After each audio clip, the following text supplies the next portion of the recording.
সময় যে কত সহজে বদলে যায়, ক্ষমতার কেন্দ্রে থাকা শীর্ষ নেতাদেরও পতন হয়। নির্বাসিত হতে হয়েছে দেশের সর্বোচ্চ নেতাদের। গেল বছর ঈদ উল ফিতরে জাঁকজমকভাবে গোলাপগঞ্জের আওয়ামী লীগের নেতারা জাঁকজমকপূর্ণভাবে পালন করেছিলেন পবিত্র ঈদ উল ফিতর।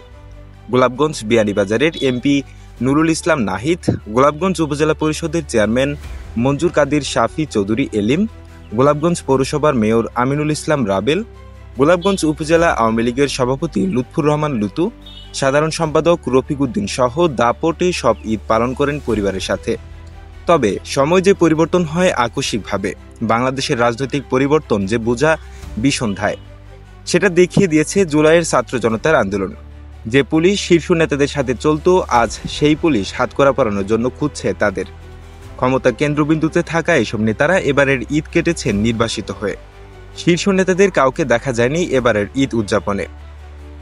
নির্বাসিত জীবনই কি তাহাদের সঙ্গী, কারো জানা নেই। এদিকে অভিভূত বিএনপি জামায়াত দীর্ঘ 15 বছর পর এবারের আনন্দ উল্লাসে ঈদ কেটেছে তাদের। এবারের ঈদ কেটেছে পরিবারের সাথে।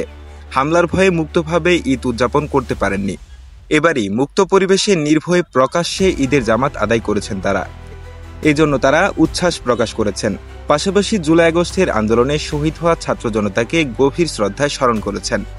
রাজনৈতিক পট পরিবর্তনে আওয়ামী লীগের সর্বস্তরের নেতাকর্মী এখন ছন্নছাড়া। তাদের অবস্থা অনেকটা গত 1.5 দশক পালিয়ে বেড়ানো বিএনপি জামায়াত নেতাকর্মীদের মতো। দলের বড় নেতাদের একাংশ দেশের বাইরে, একাংশ জেলে, কর্মী ও তৃণমূলের নেতারা এলাকা ছাড়া। ঈদের কেনাকাটা দূরের কথা, ঈদগাহে যাওয়ার কথাও ভাবতে পারছেন না। এমন মানবেতর ঈদ কখনো কাটায়নি বৃহৎ ওই দলটির নেতাকর্মীরা। Mohammad Suman, GB television.